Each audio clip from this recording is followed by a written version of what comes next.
Hello everyone, ज्योतिष क्रिएटिव्हिटीमध्ये आपल्या सर्वांचं खूप खूप स्वागत आहे। नेहमी त्याच वाटणाच्या जर भाज्या खाऊन कंटाळा आला असेल तर एकदा अशा पद्धतीने वाटण करून नक्की ट्राय करा।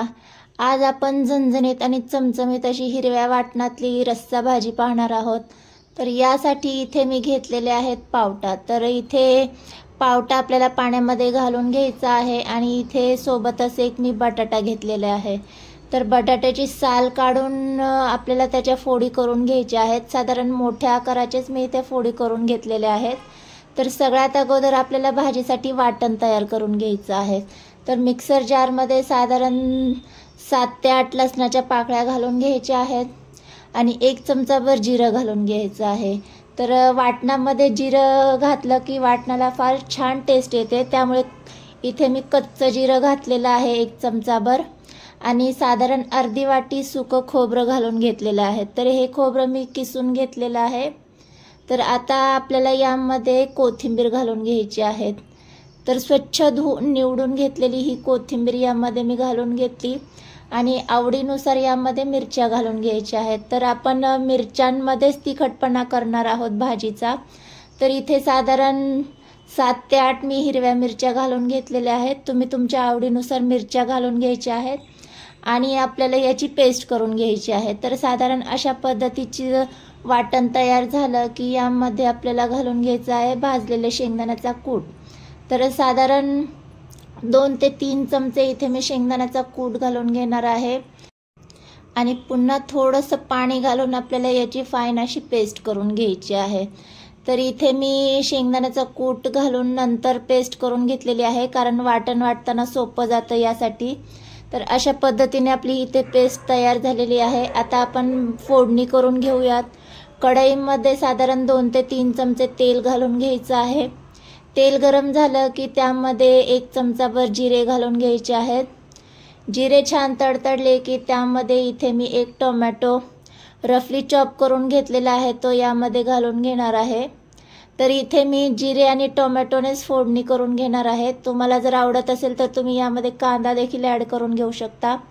मिनिटभर छान परतून घ्यायचे आणि यामध्ये आपण जे वाटण तयार केलं होतं ते घालून घ्यायचं आहे। आपण यामध्ये सुकं खोबरं, मिरची आणि लसूण हे सगळं कच्चं वापरलेलं आहे, त्यामुळे तेलामध्ये आपल्याला हे सगळं साधारण मिनिटभर परतून घ्यायचंय, म्हणजे छान आपलं खोबरं आणि लसूण तेलामध्ये परतले जातील यासाठी। आता छान परतून झालं की यामध्ये आपण जे मसाले आहेत ते ॲड करून घेऊयात। यामध्ये पाव चमचा हळद घालून घेणार आहे, हिंग घालून घ्यायचे आहे पाव चमचा आणि चवीनुसार मीठ घालून घेणार आहे। तर स्टार्टिंगला एवढेच बेसिक मसाले आपल्याला घालून घ्यायचे आहेत, यापेक्षा जास्त काही मी घालणार नाहीये। तर छान आपल्याला हे सुद्धा मिनिटभर तेलामध्ये परतून घ्यायचे, म्हणजे साधारण तेल सुटेपर्यंत आपल्याला हे परतून घ्यायचे। तर मीडियम गॅसवरच आपल्याला हे सगळं परतून घ्यायचे। तर साधारण 2-3 मिनिटांनी तुम्ही पाहू शकता तेल छान सुटलेलं आहे। आता यावेळेस आपण स्वच्छ धुवून घेतलेला पावटा आणि बटाटा घालून घेऊयात। तर या पद्धतीने जर तुम्ही भाजी केली तर चपातीसोबत, भाकरीसोबत, अगदी भातासोबत देखील खूप टेस्टी लागते। तर नक्की ट्राय करा या पद्धतीने भाजी। आणि नेहमी त्याच वाटणाची भाजी करण्यापेक्षा हे थोडंसं वेगळं वाटण आहे, खूपच छान लागते। तर छान हे सगळं आपल्याला मिक्स करून घ्यायचे तेलामध्ये, म्हणजे भाज्या छान तेलामध्ये मसाल्यामध्ये परतल्या जातील। आणि यामध्ये आपल्याला पाणी घालून घ्यायचं आहे। तर भाजी शिजण्यासाठी आणि ग्रेव्ही कितपत हवी आहे त्यानुसार त्याचा अंदाज घेतच आपल्याला पाणी घालून घ्यायचं आहे। तर पाणी घालून झाल्याच्या नंतर छान मिक्स करायचे आणि मीडियम गॅसवर आपल्याला साधारण 10 मिनिटं भाजी आपल्याला शिजवून घ्यायची आहे। तर इथे 10 मिनिटं झालेली आहेत, भाजी आपली छान शिजलेली आहे। भाजी शिजल्याच्या नंतरच आपल्याला यामध्ये गरम मसाला ॲड करून घ्यायचा आहे।